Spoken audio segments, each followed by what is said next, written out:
नियाज़ी पश्तूनों का मशहूर व मरूफ लोधी कबीले की शाख है जो अब तक अफ़गानिस्तान में मौजूद है।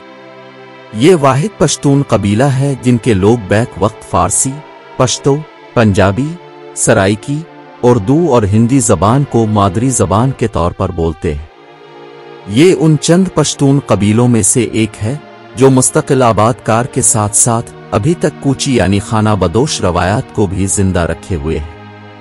साथ ही साथ ये चार ममालिक पाकिस्तान, अफगानिस्तान, हिंदुस्तान और ईरान में आबाद हैं। कुछ बांग्लादेश में भी आबाद हैं। चूंकि नियाज़ी बाकी पश्तून कबीलों की तरह एक जगह यकजा नहीं है, तभी इनकी तारीख व हिजरत वगैरह भी मुख्तलिफ है। बहरहाल हम नियाज़ियों के इस बड़े हिस्से का जिक्र करेंगे जो हिंदुस्तान की तरफ गामजन हुआ। रिवायती शजरा के मुताबिक लोधी पश्तूनों की 3 मरकजी शाखें थीं, जिनमें नियाज़ी, दो तानी और सियानड़ी थे। दो तानी आज भी मौजूद हैं, जबकि सियानड़ी आगे जाकर तकसीम दर तकसीम हुए, जिसका अहवाल लोबानी, मुरव्वत, पड़ोनगी, सूरी कबाइल के बाब में आएगा। कहते हैं कि शुरू में नियाज़ी गजनी के जनूबी इलाके शलगिर में रहते थे और सर्दियां वानावादी गोमल में गुजारते और गर्मियां गजनी में। 13वीं सदी में वहां पर इनका किसी वजह से अंदरूनी तनाज़ा हो गया, जिसकी बुनियाद पर कुंडी शाख वजूद में आई। तनाज़ा की वजह से इनमें फूट पड़ गई। कबीला का कुछ हिस्सा गजनी को छोड़कर टाक में आह के आबाद हुआ, जहां से ये वाना आते जाते थे। कुछ ही अरसा गुजरा था कि उन्होंने 15वीं सदी के वस्त में बहलोल लोधी के दावत पर हिंदुस्तान का रास्ता लिया। याद रहे कि नियाज़ियों की ये हिजरत यकजा नहीं थी।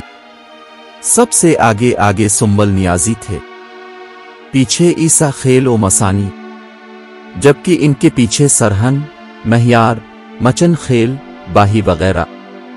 आगे टाक से होते हुए ये नियाज़ी 15वीं सदी के वस्त में मौजूदा इलाके मुरव्वत में पहुंचे।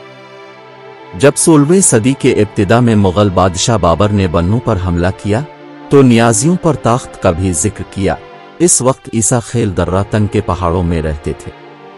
बहरहाल शेर शाह सूरी के ज़माने में भी नियाज़ी रफ्ता रफ्ता मौजूद इलाका मरवोत, जो आज भी सहराई है, से आहिस्ता आहिस्ता आगे दरियाए सिंध के किनारों की तरफ हिजरत करनी शुरू कर दी और जुनूब मशरिक में भेरा और शुमाल मशरिक में मुखहेड के नवा तक पहुंच गए, जहां पर एक रिश्ते पर तनाज़ा पैदा हुआ जिसमें शेर शाह सूरी का भतीजा सुंबल नियाज़ियों के हाथों मारा गया, जिसके जवाब में पंजाब और सिंध गवर्नर ने जुल्म की मिसाल कायम करते हुए धोखे से सुंबल नियाज़ियों के 900 अफराद को कत्ल कर डाला। इस अंदोहनाक सानिहे में नियाज़ियों का खून नियाज़ियों के हाथों से हुआ। इलाका मुरव्वत में जब नियाज़ी थोड़े रह गए तो ज़मीनों के कब्जे की हवस ने उनके बीच निफाक पैदा कर दिया, जिसका फायदा पड़ोस में पनाह हासिल करने वाले मुरव्वत कबीले ने उठाया और बाकी मानदा नियाज़ियों को शाहजहां के दौर के आखिरी ज़माने में बेदखल कर दिया। इस ज़माने में नियाज़ियों का सरदार मदी खान नियाज़ी था, जो मुरव्वत कबाइल के साथ जंग में मारा गया, जिसके बदले में क़िताल खान मुरव्वत कत्ल हुआ। इसके बाद बाकी मानदा नियाज़ी भी मियावाली आन पहुंचे। दूसरी तरफ पुराने ज़माने में नियाज़ियों में से बहलोल लोधी के ज़माने में जमाल खान सरहन खेल ने काफ़ी नाम कमाया और सरहिंद व बिहार की हुक्मरानी पर फाइज रहा, जबकि शेर शाह सूरी के ज़माने में तो नियाज़ियों ने हिंदुस्तान में उरूज पाया। हैबत खान नियाज़ी और ईसा खान नियाज़ी के अलावा दर्जन भर नियाज़ी उमरा के नाम हमें तारीख़ी किताबों में मिलते हैं। बहरहाल शेर शाह सूरी की वफ़ात के बाद इस्लाम शाह सूरी और हैबत खान नियाज़ी के दरमियान तनाज़ा हुआ, जिसमें हैबत खान मारा गया। हिंदुस्तान में जब मुग़लों की हुकूमत कायम हुई तो अकबर के ज़माने में मोहम्मद खान नियाज़ी बहुत मशहूर हुए, जिसने दक्कन, गुजरात और सिंध की फतूहात में हिस्सा लिया। इसके बाद औरंगज़ेब आलमगीर तक हमें नियाज़ी कबीले की शख्सियात का जिक्र किताबों में मिलता है। इधर मियावाली में नियाज़ियों ने आहिस्ता आहिस्ता ज़मीनों पर कब्जा शुरू कर दिया। दीगर जट और अवान अक़वाम के साथ उनके तनाज़ात होते रहते थे। जब अहमद शाह अब्दाली का ज़माना आया तो उन्होंने मियांवाली पर अपना कब्जा भरपूर अंदाज में मुस्तहकम कर लिया।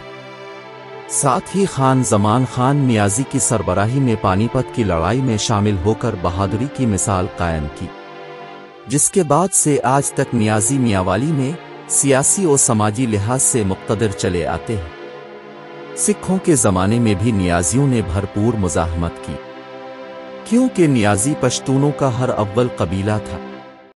तभी जहाँ जहाँ से गुजरे वहाँ वहाँ पर पीछे से आने वाले पश्तून कबाइल के लिए राह हमवार करते गए।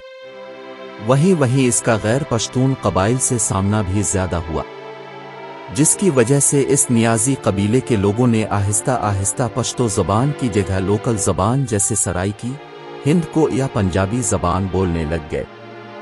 रंजीत सिंह की हुक्मरानी से कब्ल तक उनमें पश्तो ज़बान मौजूद थी, लेकिन बाद में रंजीत सिंह और अंग्रेज़ों की हुकूमत में जो थोड़ी बहुत पश्तो ज़बान बची थी वो भी नाबूद हो गई। मौजूदा ज़माने में वाहिद सुल्तान खेल कबीला पश्तो बोलता है। नियाज़ी कबीले की कुछ शाखें कोहाट व हंगू में भी आबाद हैं, जबकि डेरा इस्माइल खान के नियाज़ी ज़्यादातर अंग्रेज़ों के ज़माने में खाना बदोश ज़िंदगी छोड़कर मुस्तकिल आबाद हो गए। ज़िला होशियारपुर में भी नियाज़ी काफ़ी आबाद थे, जिन्हें अहमद शाह अब्दाली ने वहां बसाया था। कबीला ईसा खेल को नियाज़ियों में सरदारी का शर्फ हासिल है। इनकी ये सरदारी अहमद शाह अब्दाली के ज़माने से पहले से है। गो कि आज कल के ज़माने में सरदारी का रिवाज ख़त्म हो गया है, मगर ईसा खेल कबीले के लोग सियासत में पेश हैं। वीडियो को लाइक और शेयर करें और चैनल को सब्सक्राइब करें।